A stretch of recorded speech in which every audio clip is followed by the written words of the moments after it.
ଆଜି ରାତିରେ ଗୋଟିଏ ଲବଙ୍ଗ ଏହି ଜାଗାରେ ରଖିଦିଅ। ଗ୍ୟାରେଣ୍ଟି ଦେଉଛି ସେ ନାରୀ 5 ମିନିଟ୍ରେ ତୁମ ପାଖକୁ ଆସିବ। ଯାହା ଚାହିଁବେ ତାହା କରିବ। ଆଜ୍ଞା ହଁ, ଯଦି ଆପଣ କେଉଁ ଝିଅ ବା ବିବାହିତା ନାରୀକୁ ମନେ ମନେ ଭଲ ପାଉଛନ୍ତି, ତାହାର ସୁନ୍ଦରତାକୁ ଦେଖି ତା ଆଡ଼କୁ ଆକର୍ଷିତ ହେଉଛନ୍ତି, ତାକୁ ପଟେଇ ତାଠାରୁ ନିଜର ମନ ମୁତାବକ କାମ ହାସଲ କରିବାକୁ ଚାହୁଁଛନ୍ତି, ତେବେ ଆଜି ରାତିରେ ଶୋଇବା ପୂର୍ବରୁ ଗୋଟିଏ ଲବଙ୍ଗ ଏହି ଜାଗାରେ ରଖିଦିଅନ୍ତୁ। ଗ୍ୟାରେଣ୍ଟି ଦେଉଛି ସେ ଝିଅ ହେଉ ବା ବିବାହିତା ନାରୀ ତୁମ ପାଖକୁ ଆସିବା ପାଇଁ ବାଧ୍ୟ ହେବ। ଯାହା ଚାହିଁବେ ତାହା କରିବ। କୌଣସି ପ୍ରକାର ବାଧା ଦେବ ନାହିଁ। ନମସ୍କାର ଫ୍ରେଣ୍ଡସ୍, ଓଡ଼ିଆ ଫଣ୍ଡା ଚ୍ୟାନେଲକୁ ଆପଣମାନଙ୍କୁ ସ୍ୱାଗତ। ଲବଙ୍ଗର ଏହି ବଶୀକରଣ ପ୍ରଚଣ୍ଡ ମହାଶକ୍ତିଶାଳୀ ବଶୀକରଣ। ଯିଏ ବି ଏହାକୁ କରିଛି 100ରୁ 100% ସଫଳ ହେଇଛି। ଏହାର ପ୍ରୟୋଗ କେବେ ବି ଖାଲି ଯାଏନି। ଯେଉଁ ଝିଅ ବା ବିବାହିତା ନାରୀ ଉପରେ ଆପଣ ଏହି ବଶୀକରଣକୁ ମାତ୍ର ଗୋଟିଏ ଥର ପ୍ରୟୋଗ କରିଦେବେ କେବଳ 5 ମିନିଟ୍ରେ, ହଁ ଫ୍ରେଣ୍ଡସ୍, କେବଳ 5 ମିନିଟ୍ରେ ପ୍ରଭାବ ପଡ଼ିବା ଆରମ୍ଭ ହୋଇଯିବ। ସେହି ସମୟଠାରୁ ସେ ଝିଅ ହେଉ ବା ବିବାହିତା ନାରୀ ଖାଲି ଆପଣଙ୍କ କଥା ଭାବିବ, ଆପଣଙ୍କ ପାଖକୁ ଆସିବା ପାଇଁ ଛଟପଟ ହେବ। ଯେପର୍ଯ୍ୟନ୍ତ ଆପଣଙ୍କ ପାଖକୁ ଆସିନି, ଆପଣଙ୍କ ସହିତ ସମ୍ପର୍କ ରଖିନି, ସିଏ ଗୋଟେ ମୁହୂର୍ତ୍ତ ବି ରହିପାରିବନି। ଏହି ବଶୀକରଣ ସାହାଯ୍ୟରେ ଆପଣ ପଡ଼ିଶା ଘର ସୁନ୍ଦରୀ ଭାଉଜକୁ ମଧ୍ୟ ପଟେଇ ପାରିବେ। ତାଠାରୁ ନିଜର ମନ ମୁତାବକ କାମ ହାସଲ କରିପାରିବେ। ଯଦି କେଉଁ ଝିଅ ଆପଣଙ୍କୁ ଧୋକା ଦେଇଛି, ଛାଡ଼ି ପଳେଇଛି, ଆପଣଙ୍କ ନମ୍ବର ବ୍ଲକ୍ କରିଦେଇଛି, ଆପଣଙ୍କ ସହିତ କଥା ହେଉନି, ଅନ୍ୟ କାହା ସହିତ କଥା ହେଉଛି, ଅନ୍ୟ କାହାକୁ ଭଲ ପାଉଛି, ଆଉ ଆପଣ ନିଜ ପ୍ରେମକୁ ଫେରି ପାଇବାକୁ ଚାହୁଁଛନ୍ତି, ତେବେ ଆଜି ରାତିରେ ଶୋଇବା ପୂର୍ବରୁ ଗୋଟିଏ ଲବଙ୍ଗ ଏହି ଜାଗାରେ ରଖିକି ଦେଖନ୍ତୁ। ଗ୍ୟାରେଣ୍ଟି ଦେଉଛି ସେ ଝିଅ ହେଉ ବା ବିବାହିତା ନାରୀ ଯେତେ ଦୂରରେ ଥିଲେ ମଧ୍ୟ ରାତିଦିନ ଆପଣଙ୍କ କଥା ଭାବିବ। ନିଜେ ଆସିବ, ଆପଣଙ୍କର ପାଦ ତଳେ ପଡ଼ିବ, ଆପଣଙ୍କୁ ଭଲ ପାଉଛି ବୋଲି କହିବ। ଏହି ବଶୀକରଣ ଦୁନିଆର ସବୁଠାରୁ ସହଜ କିନ୍ତୁ ମହାଶକ୍ତିଶାଳୀ ବଶୀକରଣ।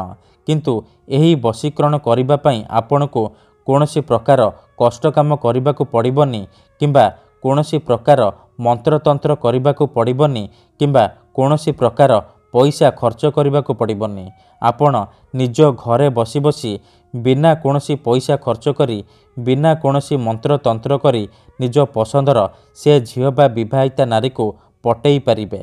ତାକୁ ନିଜ ପ୍ରେମରେ ଦିବାନୀ କରି ତାଠାରୁ ନିଜର ମନ ମୁତାବକ କାମ ହାସଲ କରିପାରିବେ।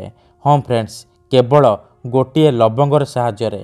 ଗୋଟିଏ ଲବଙ୍ଗର ସାହାଯ୍ୟରେ ଆପଣ କେଉଁ ବି ଝିଅ ବା ବିବାହିତା ନାରୀକୁ ପଟେଇ ପାରିବେ। ଏହି ବଶୀକରଣକୁ ଆପଣ କିପରି କରିବେ, କେମିତି କରିବେ, ଏହାର ପ୍ରୟୋଗ ବିଧି କ'ଣ, ମୁଁ ଆପଣଙ୍କୁ ବତେଇବି। ସମ୍ପୂର୍ଣ୍ଣ ପ୍ରୟୋଗ ବିଧି ଠିକ୍ ଭାବରେ ବତେଇବି। ଜାଣିବା ପାଇଁ ମୋର ଆପଣମାନଙ୍କୁ ଅନୁରୋଧ କି ଆପଣ ଭିଡ଼ିଓଟିକୁ ମୂଳରୁ ଶେଷ ପର୍ଯ୍ୟନ୍ତ ପୁରା ଧ୍ୟାନ ସହିତ ଦେଖିବେ। ତେବେ ଯାଇକି ଆପଣ ସମ୍ପୂର୍ଣ୍ଣ ପ୍ରୟୋଗ ବିଧି ଜାଣିପାରିବେ। ଅଧାରୁ ଛାଡ଼ିକି ପଳେଇଲେ କିମ୍ବା କାଟି କାଟି ଦେଖିଲେ ଆପଣ କିଛି ବି ବୁଝିପାରିବେନି। ପରେ କହିବେ, ଗୁରୁଜୀ ଆପଣଙ୍କର ବଶୀକରଣ କାମ କରୁନି। ଦେଖନ୍ତୁ, ଉଦାହରଣ ରୂପରେ ଯେଉଁପରି ଆପଣ ଭଗବାନଙ୍କୁ ମାନୁଛନ୍ତି, ଭଗବାନଙ୍କ ଉପରେ ବିଶ୍ୱାସ ରଖିଛନ୍ତି, ନିଜର ସବୁ ଦୁଃଖ କଷ୍ଟ ଅସୁବିଧା ଭଗବାନଙ୍କୁ ଜଣାଉଛନ୍ତି, ଯଦି ସେ ଅସୁବିଧାର ସମାଧାନ ନ ହେଲା ତାହାର ମାନେ ନୁହେଁ କି ଭଗବାନ ନାହାନ୍ତି। ସେହିପରି ତନ୍ତ୍ର ମନ୍ତ୍ର ହୁଏ, ବଶୀକରଣ କାମ କରେ, କିନ୍ତୁ ଏହାକୁ ଆପଣଙ୍କୁ ସିଦ୍ଧ କରିବାକୁ ପଡ଼ିବ। ପ୍ରୟୋଗ ବିଧିକୁ ଠିକ୍ ଭାବରେ କରିବାକୁ ପଡ଼ିବ। ମୁଁ ଆପଣଙ୍କୁ ଯେମିତି ବତେଇବି ଆପଣଙ୍କୁ ଠିକ୍ ସେହିପରି କରିବାକୁ ପଡ଼ିବ।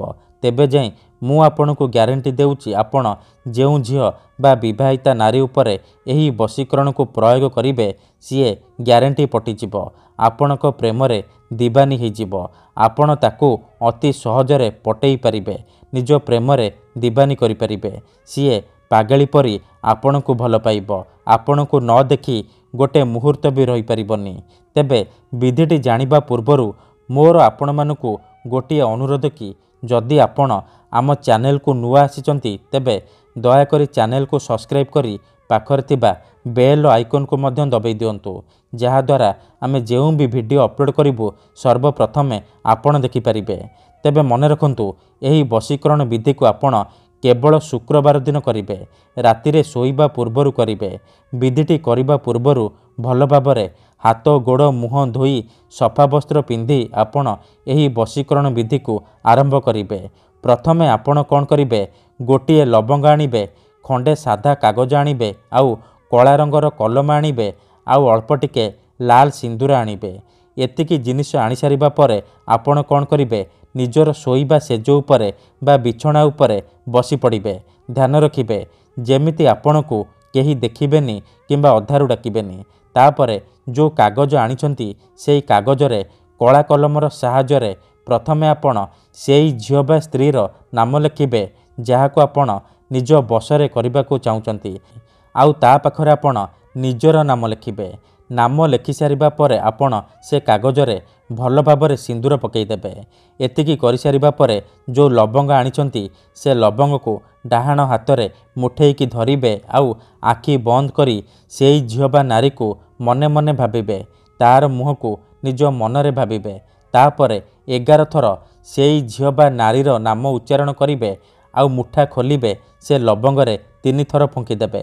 ଏତିକି କରିସାରିବା ପରେ ସେ ଲବଙ୍ଗକୁ ଯେଉଁ କାଗଜରେ ନାଁ ଲେଖିଛନ୍ତି ସେଇ କାଗଜ ଉପରେ ରଖିବେ। ତାପରେ ସେ କାଗଜ ଆଉ ଲବଙ୍ଗକୁ ଭଲ ଭାବରେ ମୋଡ଼ିକି ନିଜ ତକିଆ ତଳେ ରଖିକି ଶୋଇପଡ଼ିବେ। ଏତିକି କରିକି ଦେଖନ୍ତୁ, ଗ୍ୟାରେଣ୍ଟି ଦେଉଛି ଏପଟେ ଆପଣ ଏହି ବିଧିକୁ କରିବେ, ମାତ୍ର 5 ମିନିଟ୍ରେ ସେ ଝିଅ ହେଉ ବା ବିବାହିତା ନାରୀ ଟାଣି ହୋଇ ଆପଣଙ୍କ ପାଖକୁ ଆସିବ। ଆପଣଙ୍କର ସବୁ ଇଚ୍ଛା ପୂରଣ କରିବ। ମନେ ରଖନ୍ତୁ, ତା ପରଦିନ ଯେତେବେଳେ ଆପଣ ସକାଳୁ ଉଠିବେ ସେ ଲବଙ୍ଗ ଆଉ କାଗଜକୁ ନେଇକି ଆପଣ ଘର ବାହାରେ ଜାଳିଦେବେ। ଧନ୍ୟବାଦ।